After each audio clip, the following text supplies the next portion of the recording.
우리 시간에 오신 여러분들 위해 하나님의 특별한 은혜가 넘치기를 주님의 이름으로 축원합니다. 하우블이라고 하는 독일 분이 계세요. 대학에서 심리학 교수로 지내다가 지금은 프로이트 연구소의 소장으로 계시는 그런 분입니다. 시기심이라고 하는 제목의 책을 내셨어요. 이 책을 읽으면서 왜 독일 사람들이 유태인을 미워하는지, 히틀러에 의해서는 그토록 수많은 유태인들을 그렇게도 죽이는지, 이런 부분에 대한 역사적 내용을 쓰고 있어요.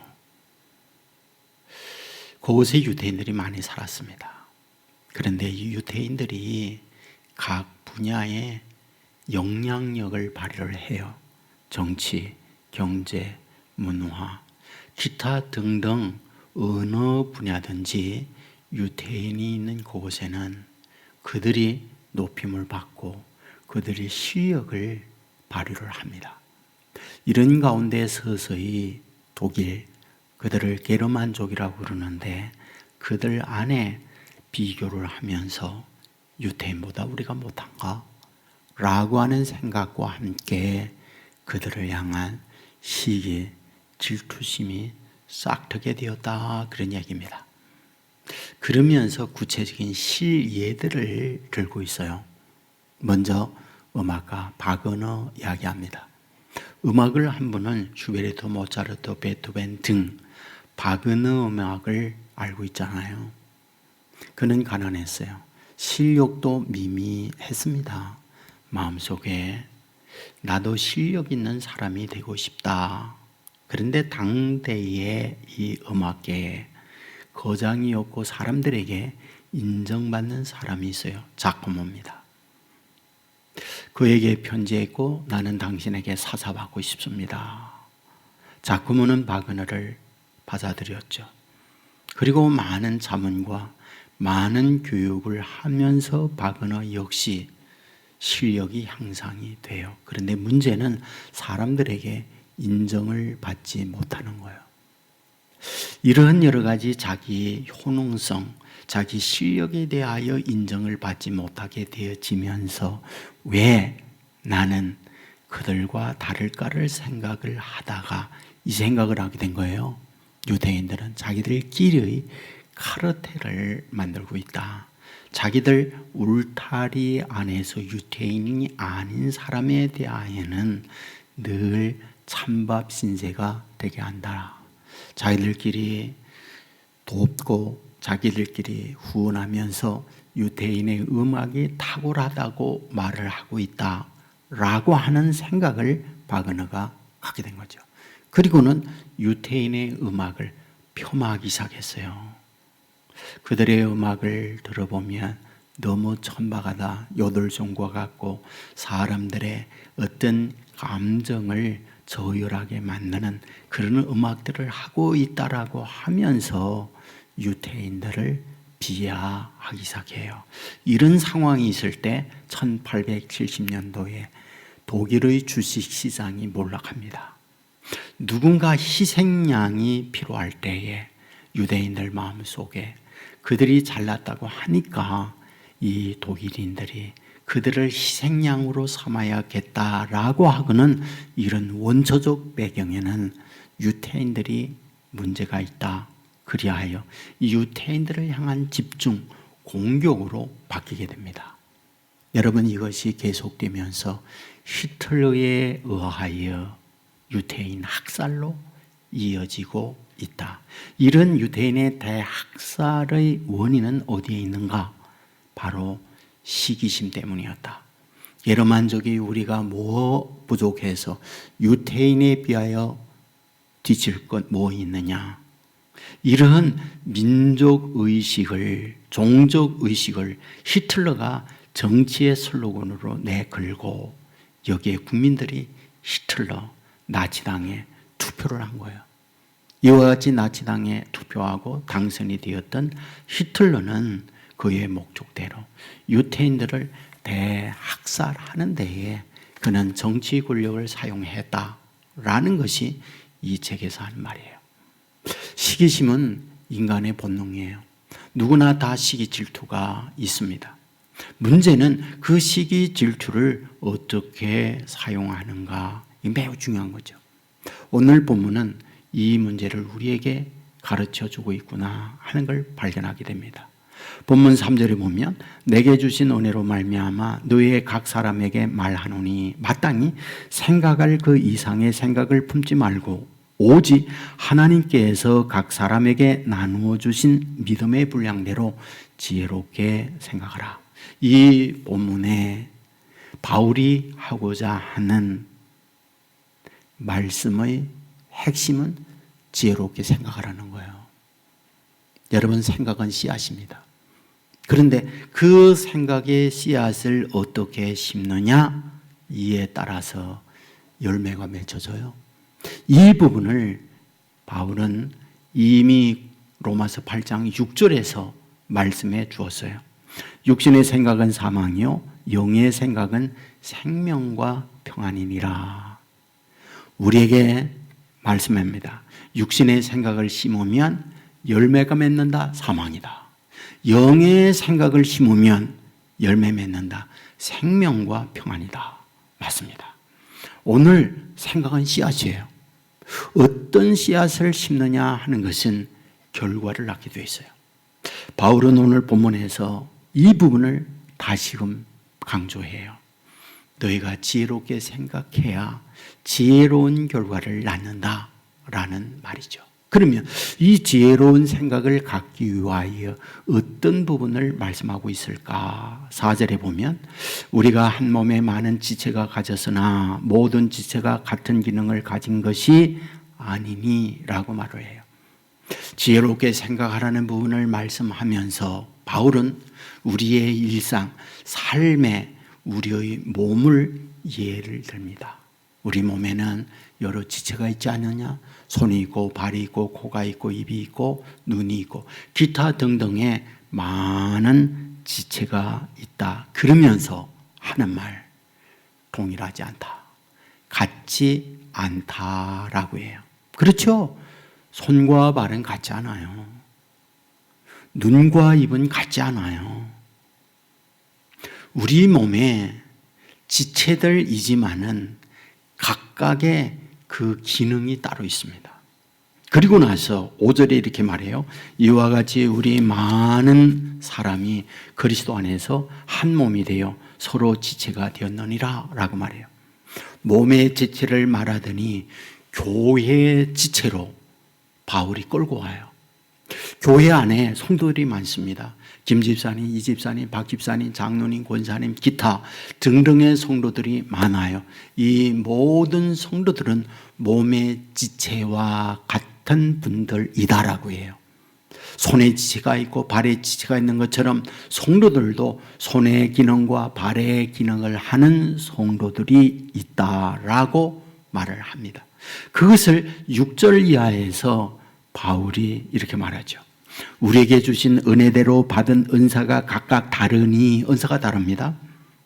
혹 예언이면 믿음의 분수대로, 혹 섬기는 일이면 섬기는 일로, 혹 가르치는 자면 가르치는 일로, 혹 위로하는 자면 위로하는 일로, 구제하는 자는 성실함으로, 다스리는 자는 부지런함으로, 긍휼을 베푸는 자는 즐거움으로 할지니라 라고 말해요. 여기에 지체들이 있는데 그 지체들은 각각 다르다. 예언하는 지체, 가르치는 지체, 위로하는 지체, 구제하는 지체, 다스리는 지체, 베푸는 지체, 이런 지체들이 교회 안에 한 몸을 이루어 있다라고 말씀을 해요. 문제는 뭔지 아세요? 이런 지체들이 각각 다른데 자연스럽게 우리 안에 일어나는 게 있어요. 비교입니다. 나와 너가 함께 있으면 자연스럽게 비교할 수밖에 없어요. 큰애 작네, 하얀애 가만애, 비교할 수밖에 없어요. 비교는 문제를 많이 생겨요. 비교 속에서 우열이 결정됩니다. 잘났네 못났네, 큰애 작은애. 그러면서 내가 갖지 못하게 되어질 때 상대를 향한 미움이나 시기심이 싹 트는 것, 그게 인간의 모습이다라는 거예요. 여러분 자녀를 낳아서 키워보면 알지만은요, 큰애가 둘째를 낳았을 때 그 둘째에 대한 미움, 질투 굉장합니다. 고집지요, 찌르지요, 때로는 깨물죠. 여러분 부모가 그 아이에게 동생 나면 찔러야 돼 가르쳤나요? 전혀 가르치지 않아요. 사랑해야 돼, 예뻐해야 돼. 그럼에도 불구하고 찌릅니다. 그럼에도 불구하고 때립니다. 왜입니까? 그 안에 자연스러운 본능적 질투가 있기 때문이에요. 학자들이 이 부분에 대하여 연구하며 발표한 걸 보면 아내가 있습니다. 남편이 있습니다. 그런데 남편이 아내 말고 또 다른 여자를 한 집으로 데려온 것 같을 때 본부인이 그 여자에 대한 질투, 시기 말할 수 없잖아요. 위에 있는 언니나 위에 있는 형의 심정이 그렇다는 거예요. 아버지 엄마에게 이런 사랑을 잊던 큰아이가 둘째가 났을 때 엄마 아빠의 사랑이 동생에게 간다. 이것에 대한 시기, 이것에 대한 질투가 어마어마하게 많다. 그 얘기입니다. 여러분, 인간은요 여기에 자유로울 수 없어요. 아담 하와가 선악을 알게 하는 열매 왜 먹습니까? 여러분, 하나님을 향한 질투 때문이에요. 사탄이 와가지고 아담 하와에게 유혹하는 게 뭡니까? 선악을 알게 하는 열매를 먹는 날에 눈이 밝아 네가 하나님과 같이 된다라고 말을 해요. 왜 나는 하나님의 아래서 하나님의 지배를 받아야 돼? 내가 하나님 되면 되잖아 라고 하는 그 질투, 시기에 대한 자극이 선악을 알게 하는 열매를 먹게 했다. 그 얘기예요. 사람은 시기심, 질투심 자유로울 수 없어요. 문제는 시기심과 그 질투심이 에너지인데 에너지의 방향을 어디로 쏟느냐에 따라 행복할 수 있고 불행할 수 있습니다. 시기, 질투는 에너지예요. 이것을 플러스 쪽에 에너지를 쓸 수 있고 마이너스 쪽에 에너지를 쓸 수 있습니다. 건설적 쪽에 그 에너지를 쓸 수 있고 파괴적 쪽에 에너지를 쓸 수 있어요. 자, 시기심이 있습니다. 상대가 나보다 잘해요. 그래서 부럽습니다. 그러면 나도 그래야지 라고 하면서 그 에너지를 자기에게 쏟으면 자기 성장해요. 그리고 자기는 도리어 그 시기심 때문에 거듭나는 사람이 될 수가 있어요. 사실 그렇습니다. 성장 모드로 그걸 바꿔내면 상대를 부러워하면서 나도 그럴 거야 라는 마음을 갖고 자기를 다듬고 자기에게 에너지를 쏟으면 실력 향상과 함께 성장합니다. 이 부분에 대하여 질투의 민낯이라고 하는 책에서 지그리트라고 하는 사람의 실예를 들고 있습니다. 여기에 독일 문학가 로자문드라고 하는 이 사람을 소개해요. 이 사람은 본래 일반 아줌마였어요. 그런데 이 아줌마가 도리스 레싱이라고 하는 사람이 쓴 책을 읽게 돼요. 도리스 레싱이라는 사람이 누구냐? 이란 여자예요. 그 사람이 쓴 소설이 노벨 문학상을 받은 거예요. 그러니까 그 문학상을 받은 책을 읽으면서 여기에 로자문드라고 하는 독일 여자가, 아니 이란 여자가 쓴 글도 문학상을 받는데 독일인 나라고 못할 게 뭐 있어 라고 하는 자신에게 자극을 준 거예요. 그리하여 그 자극으로 인하여 글쓰기 시작을 했는데 이런 탁월한 문학가로 거듭나게 되어졌다라고 얘기를 해요. 또 다른 예를 듭니다. 팟가스 마돈나예요. 마돈나는 본래부터 그런 유능한 재능을 갖고 태어난 팝가수는 아니었다라고 얘기해요. 그런데 그가 일반 무명으로 있을 때 바브라고 하는 가수를 보면서 엄청 부러워했답니다. 나도 사람들에게 저런 인기를 가진 가수가 될 수 없을까? 그래, 그가 이런 가수의 인기 있는 사람이 됐다면 나라고 못할 게 뭐 있어? 라고 하고는 자기에게 에너지 충전을 하면서 노력을 기울인 결과 오늘의 마돈나가 되어졌다. 질투의 민낯이라는 책에 이 부분을 얘기해요. 그렇습니다. 오늘 우리가 상대를 향하여 부러워하고 마음속에 시기 질투심이 있어요. 여기에 자유로울 수 없습니다. 그런데 그것을 긍정의 에너지로, 성장의 에너지로, 건설적 에너지로 바꾸면 그건 감사한 일이에요. 그런데 그 에너지를 파괴 에너지로 쓰는 사람도 있다는 거예요. 마이너스 에너지로 쓰는 사람들도 있다는 거예요. 성경에 그런 예들이 많잖아요. 대표가 누구? 여러분, 성경을 보면 여러분 창세기에 가인과 아벨이 등장하고 있는 걸 보게 되잖아요. 하나님 앞에 제사합니다. 가인의 제사 안 받아요. 아벨의 제사 허명합니다. 여러분, 가인의 마음속에 동생 아벨을 향한 질투 시기심이 있죠. 그 질투 시기심이 파괴적 증상으로 나타나요. 어떻게? 아벨을 돌로 쳐 죽이잖아요. 칭찬받고 자기가 높아진다 생각하게 되어질 때 형 가인이 아벨을 죽여요.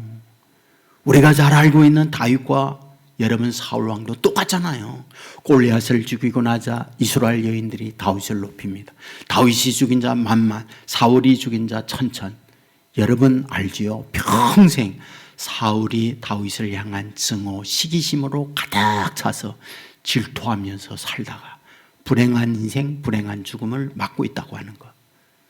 시기 있습니다. 질투 있습니다. 근데 그 에너지를 상대를 향하여 부정적으로, 파괴적으로 쏟으면 인생 불행해집니다.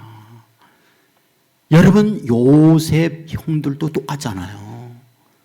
여러분, 창세기 37장 3절에 보면 요셉은 노년에 얻은 아들이므로 이스라엘의 여러 아들들보다 그를 더 사랑하므로 그를 위하여 채색 옷을 지었더니 그 형들이 아버지가 형들보다 그를 더 사랑함을 보고 그를 미워하여 그에게 편안하게 말할 수 없더라. 요셉의 10형이 있어요. 그 형들이 요셉에게 아버지가 채색 옷을 입히고 더 사랑하는 걸 보면서 요셉을 향한 증오, 질투, 미움이 있어서 편안한 말을 할 수가 없었다. 말만 편안하지 못하게 합니까? 주먹으로 내리치는 거예요. 괴롭히는 거예요. 요셉이 아버지의 심부름을 받고 형들에게 갔을 때에 여러분, 그 형들이 제일 먼저 한 거 뭐죠? 제일 먼저 한 거예요. 채색 옷 벗기는 거예요. 채색 옷. 왜 요셉을 보면서 채색 옷을 벗깁니까? 채색 옷이 질투의 상징이었어요. 시기의 상징이었어요. 자기들이 입지 못하는 채색 옷을 동생 요셉에게만 입혔거든요. 그것이 볼 때마다 그냥 미움이에요. 그걸 벗기는 거예요. 이게 인간입니다. 이게 인간이에요. 그리고 구덩이에 집어넣고 그를 노예로 팔고 미움이 있을 때 미움의 그 비극은 이렇게 나타나는 거예요. 예. 여러분, 미얀마에 전해 내려오는 이야기가 있습니다. 세탁업자와 토기장이가 있어요. 둘 옆집에 같이 삽니다. 문제는 세탁소 사업은 잘 되는데 토기장이 사업이 안 돼요. 이러다 보면 자연스럽게 잘 되는 사람 부러워하고 나도 잘 되겠다 이런 마음도 있지만 상대를 향한 시기와 미움과 증오가 있는 거예요. 토기장이 이 사람은 어느 날 왕을 찾아가서 얘기합니다. 폐하 이 궁궐에 있는 저 코끼리 회삭 이런 거를 띄고 있잖아요. 저 세탁소 주인이 세탁을 잘 합니다. 그러니 이 코끼리의 회색을 하얗게 해라고 명령하옵소서. 그 말을 듣고 보니까 그럴 것 같아요. 저 코끼리가 하얀색을 한다면 얼마나 멋질까. 그리하여 세탁업자를 불러서 말을 합니다. 이 코끼리 하얗게 한번 세탁해봐라. 이 말을 들었던 세탁업자가 왕에게 이런 제안을 해요. 폐하, 제가 하얗게 만들겠습니다. 하나, 세탁할 수 있는 그릇이 있어야 됩니다. 코끼리가 들어갈 수 있는 큰 옹기를 저 토기장이에게 만들어주라고 하십시오. 그러자 왕은 토기장이를 불러서 저 코끼리 하얗게 만들 수 있도록 코끼리가 들어가는 큰 옹기, 항아리를 만들어 세탁업자에게 주도록 하거라. 그리하여 토기장이는 어마어마한 토기를 만들었어요. 세탁업자에게 갖다 줍니다. 코끼리가 들어가자 와장창 깨져요. 그러자 또다시 옹기를 엄청나게 크게 만들어요. 또 갖다 줍니다. 코끼리가 들어가자 또 깨져요. 토기장이 더 망했다는 이야기죠. 시기를 가질 때에 그 시기라고 하는 결과, 미움이라고 하는 질투라고 하는 이것이 이런 결과를 낳는다는 거예요. 여러분, 김종훈 교수 많은 분이 알 겁니다. 문화심리학자입니다. 대학에서 교수하다가 지금은 그림 그리고 글 쓰는 일로 지내고 있죠. 이분이 쓴 글에 보면 대한민국 사회를 여러 가지로 표현을 합니다. 피로사회다, 격차사회다, 위험사회다 라고 하면서 이분이 뭐라고 붙였느냐, 시기하는 사회다, 시기사회다. 정치계 시기합니다. 경제계 시기합니다. 학계 시기합니다. 아이들끼리 시기합니다. 시기가 가득 찬 세상이 대한민국이다 라고 말을 해요. 그러면서 이분이 시기가 어떤 영역에까지 펼쳐지고 있는가 하는 예를 드는데 프로이트 얘기예요. 프로이트는 정신의학계에 있어서 어마어마한 창조성을 가지고 새 분야를 개척한 분이잖아요. 꿈의 해석이라고 하는 책에서 우리가 말하는 에고라든지 무의식이라든지 이런 말들을 처음으로 만들어낸 사람이 프로이트잖아요. 그러니까 프로이트의 의학과 정신해석학이라고 하는 것은 세계에 빛나는 창조성을 가지고 있는 학자입니다. 그런데 그의 수제자가 있어요. 칼 융입니다. 칼 융이 마르크스 밑에서 많은 학문을 연구하면서 배워가는데 문제는 칼 융의 성장과 칼 융의 발전이 어마어마하게 빠른 거예요. 그리고 프로이트가 미처 생각하지 못한 다른 세계를 칼 융이 말하게 되는데 프로이트 마음속에 칼 융을 향한 시기샘이 싹 트는 거예요. 질투가 싹 트는 거예요. 김종훈 교수는요, 이 프로이트가요, 칼 융을 걷어차버렸다는 거예요. 내게서 떠나가라고요. 예? 함께 동요가며 함께 이 길을 갈 수가 없어. 그 시기는 이런 결과를 낳았다고 쓰고 있어요. 고매하잖아요. 실력이 있잖아요. 인격이 있잖아요. 그렇다 그러면 그런 아량을 가지고 제자를 품어낼 수 있는데 그렇지 못하더라는 거예요. 그게 시기하는 인간의 모습이라고 얘기해요. 오늘 본문은 이런 현실에 있는 인간들에게 바울이 우리를 향하여 말씀해요. 지혜롭게 생각해야 된다. 지혜가 있어야지. 이런 기본의 감정으로 시기 질투하는 인생을 살면 안 된다라는 게 본문을 통하여 우리에게 말하는 거예요. 그러면 어떻게 하는 게 지혜로운 생각일까요? 가장 먼저 말하는 게 있어요. 다름을 인정해라. 다르다. 다름을 인정해라. 본문 4절에 보면 모든 지혜가 같은 기능을 가진 것이 아니니, 그렇잖아요. 손과 발은 같지 않습니다. 눈과 입은 같지 않아요. 달라요. 손은 손이고 발은 발이다. 눈은 눈이고 입은 입이다. 다름을 인정해야 된다. 두 번째입니다. 어떻게 하는 것이 지혜로운 생각일까? 나만이 갖고 있는 걸 알고 내가 갖지 못함에 대하여 너무 속상해하지 마라. 너에게 너만의 것이 있다는 걸 알아라 라는 거예요. 손이 내가 왜 발이 아니야 그러지 말라는 거예요. 발이 갖지 못한 그 손은 나에게 있어 라고 하라는 거예요.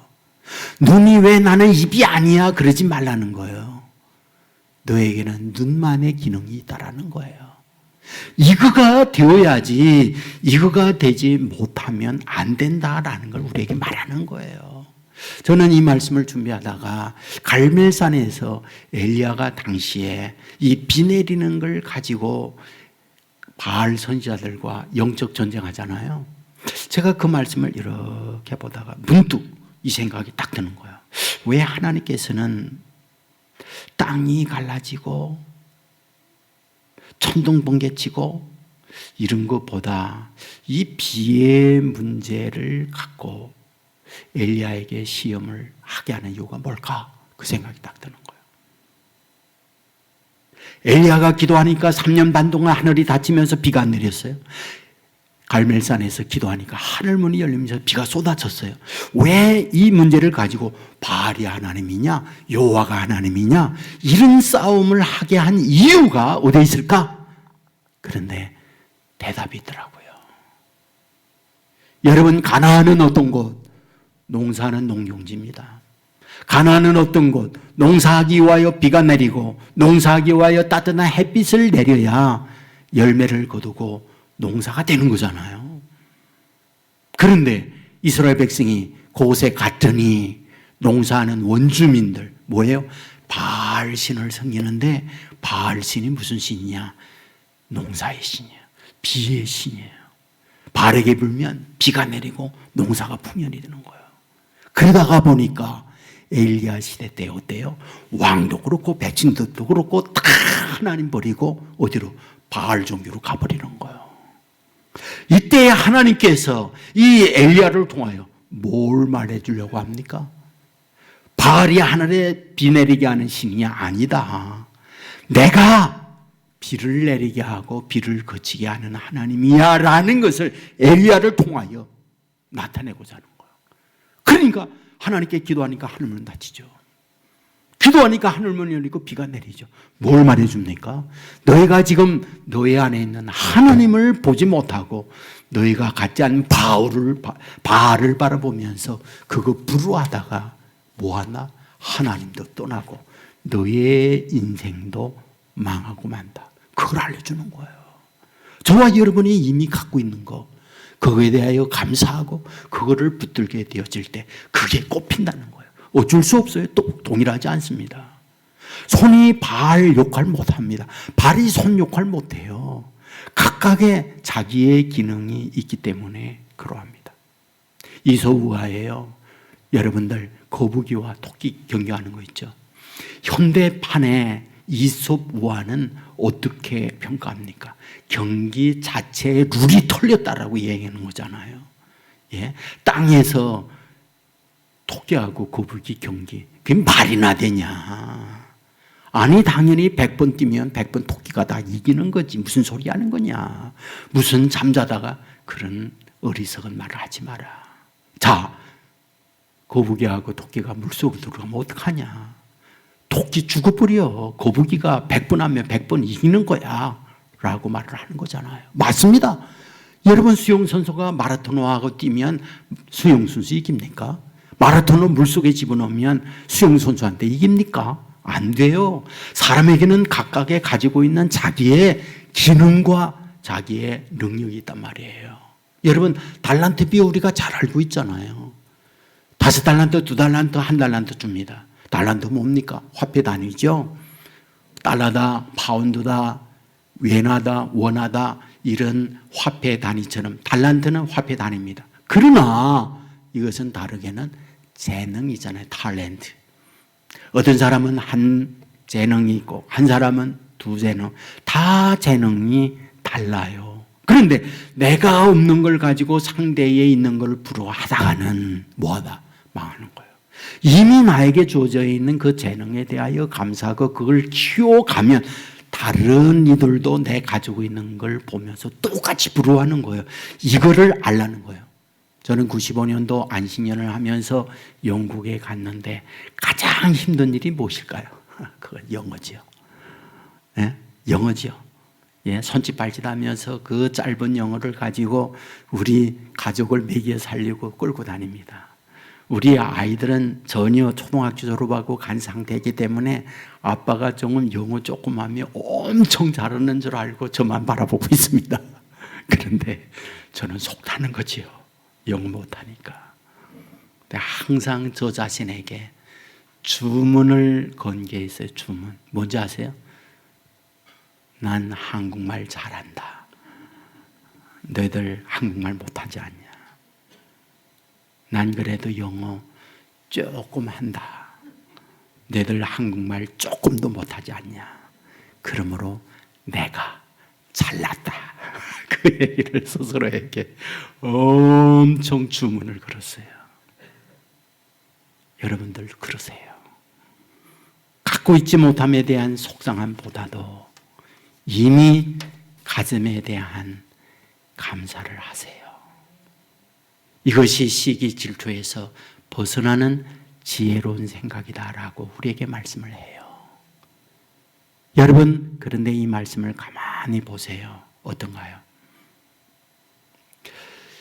손과 발, 여러 우리 신체의 지체들이 있잖아요. 왜 존재합니까? 왜 있습니까? 그것들이 있으면서 뭐 합니까? 하나예요. 살리는 일에 그걸 쓰는 거예요. 발과 손과 입과 눈 전부 다 나 자신을 살리는데 거기에 씁니다. 만약에 위험한 곳이 있다면 발은 안 갑니다. 나에게 독배가 있다면 손은 움직이지 않습니다. 손과 발과 입, 눈 모든 것들이 어디에 사용되고 있느냐? 나를 살리게 하는 일, 나를 살리는 일에 그것이 써진다는 거예요. 오늘 우리의 지체가 있어요. 그 지체들이 해야 하는 일이 무엇이냐? 각각의 살리는 일에 그 지체들이 사용되어야 한다는 걸 얘기해요.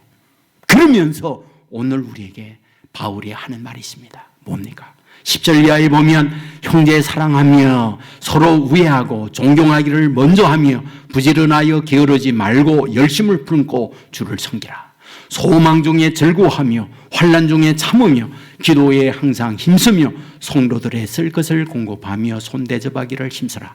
여러 가지 우리들에게 요구하고 있는 게 있어요. 그런데 이 말씀을 가만히 보면 대상의 변화를 얘기해요. 너 자신만을 위하는 일에 너의 가지고 있는 걸 쓰지 말고 뭐하다? 형제 사랑하는 일에, 형제 존경하는 일에, 형제 살리는 일에 그것들을 나누어 주라 그렇게 얘기해요. 그리고 이어서 하는 말, 환난 중에 참고 하나님 앞에 기도하고 하나님께 의지하라고 얘기해요. 무슨 말입니까? 속상하고 힘든 거 하나님 앞에 아뢰라는 거예요. 하나님, 제가 이와 같이 힘이 듭니다. 저를 도와주십시오 라고 하나님께 맡기라는 거예요.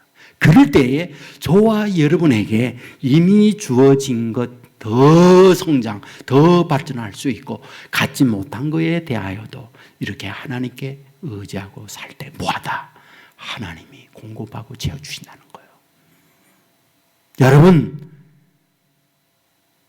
우물에요, 물 쏘지 않고 두면 물 쏟습니다. 그 물 퍼내고 퍼내야 생수가 나와요.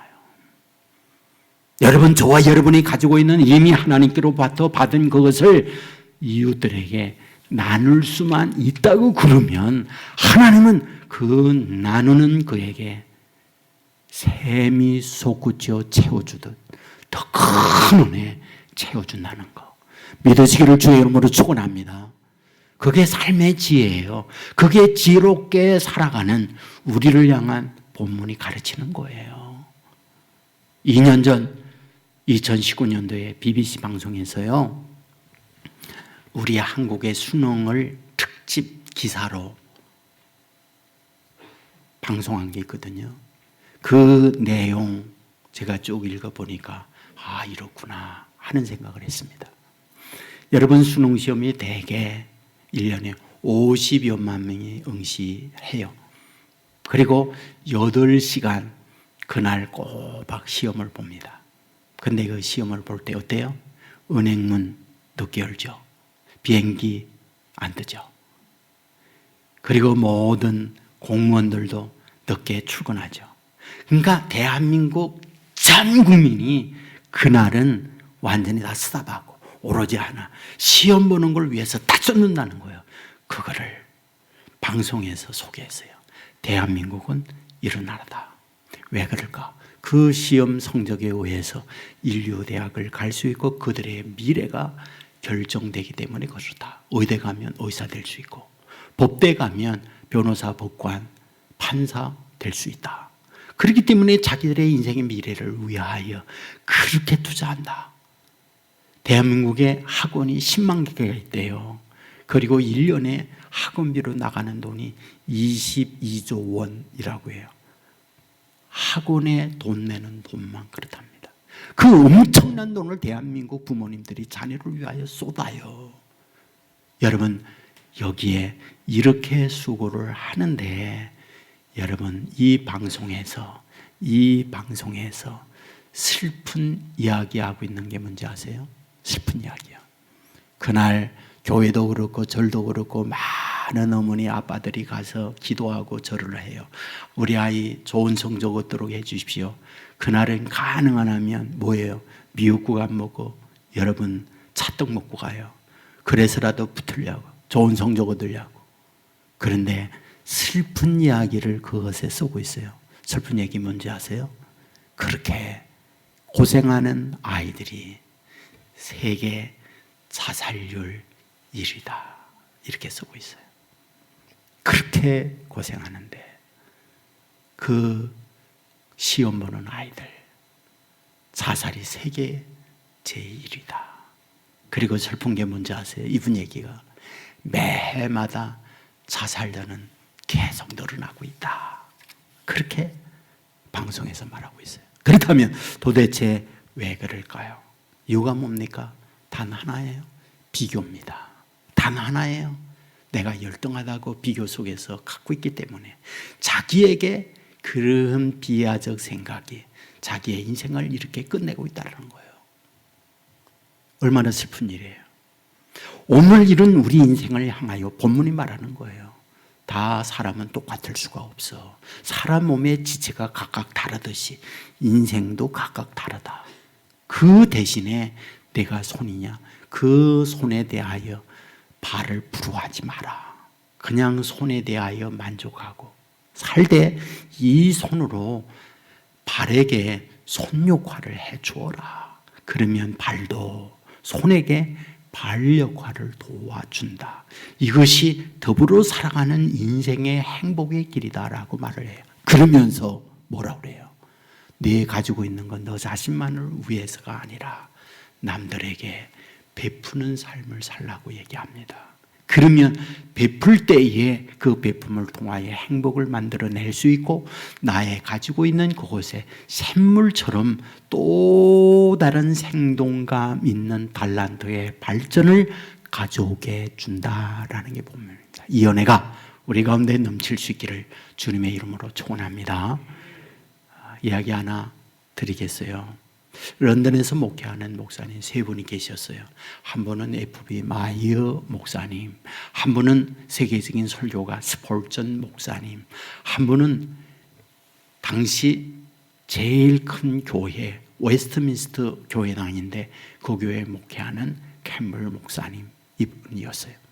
그런데 캠블 목사님이나 스폴전 목사님 그분들은 대형 교회에다가 최고 설교가이기 때문에 사람들에게 인기를 얻고 삽니다. 그런데 이 마이어 목사님은 이렇다 할 재능, 이렇다 할 능력이 아무것도 없어요. 그렇기 때문에 스폴전 목사님도 부럽고 캠블 목사님도 부럽고 늘 자기만 열등해요. 그런데 이런 열등한 마음을 갖고 있다 보니까 은근히 그들을 향한 시기 질투심이 싹 틉니다. 목사인 마이어 목사님에게도요. 이런 시기가 자기를 흔들고 있을 때에 어느 날 머리 숙여 기도하는데 그 마음이 드는 거예요. 목사가 돼서 잘 나가는 큰 교회 목회하는 스폴전 그리고 캠블 목사님 시기 질투했어야 되겠느냐. 하나님 나에게 이런 시기 질투가 사라지게 해주십시오 라고 기도합니다. 그런데 기도는 하는데 여전히 자기 마음은 그들을 향한 시기 마음이 계속 떠나지 않아요. 또다시 이 문제를 놓고 하나님 앞에 기도를 드리는데 어느 날 하나님이 마이어 목사님에게 이런 음성이 들려오는 거예요. 마이어야, 내가 시기심이 사라지도록 질투가 사라지도록 그런 기도보다는 스폴전 목사님 잘대로 기도해 주면 어떻겠니? 캠블 목사님 더 큰 교회 성장하도록 기도해 주면 어떻겠니? 라고 하는 그런 주님의 음성이 들려온 거예요. 하기 힘든 기도죠. 더 잘되게 하는 기도. 본심이 질투인데, 본심이 끌어내리고 싶은데 더 잘되게 하는 기도 쉽지 않잖아요. 내 억지로 그런 기도를 하기 시작한 거예요. 놀라운 게 뭔지 아세요? 어느 날 기도하다 보니까 이런 기도로 바뀐 거예요. 하나님, 스펄전 목사님 교회 부흥하고 차고 넘치게 해주십시오. 그리고 캠벌 목사님 웨스트민스터 교회가 차고 넘치게 해주십시오. 그런데 더 들어갈 수 없는 사람들이 있다면 우리 교회로 좀 보내주세요. 이렇게 기도했다는 거예요. 놀라운 게 뭐냐? 이 세 교회가 당시 런던에서 최고의 모델적 교회로 부흥이 됐다라는 간증이었어요. 여러분, 우리가 그럴 수만 있다면, 우리가 시기 질투하고 있는 이런 때에 시기 질투 대상을 향하여 축복하고 그를 위하여 기도할 수만 있다고 그러면은 여기에 능력이 있어요. 여기에 역사가 있어요. 하나님은 그런 일을 기억해요. 그리고 하나님은 그런 일을 통하여 이 시대에 시기 질투로 가득 찬 이 사회에 평화를 이루어내고 화목을 이루어내고 새로운 인생의 장을 열어내도록 그들을 삼아주시는 거예요. 오늘도 이 시간 아버지 앞에 엎드려 기도할 때, 하나님, 나로 이런 여유로운 마음을 주십시오. 하나님, 나에게는 발의 기능이 있군요. 감사합니다. 이것을 잘 갖고 다른 이들에게 베풀 수 있도록 넉넉한 여유를 주십시오. 라는 마음으로 하나님 앞에 나아갈 때 이런 마음을 저와 여러분 하나님이 헤아려 주시고 놀라운 은혜 위에 은혜를 저 위에 여러분 위에 베풀어 주신다는 거 믿으시고 이 축복의 주인공으로 쓸 수 있는 저와 여러분 되기를 주의 이름으로 축원합니다. 우리 모두 자리에서 일어나겠습니다. 뜻을 생각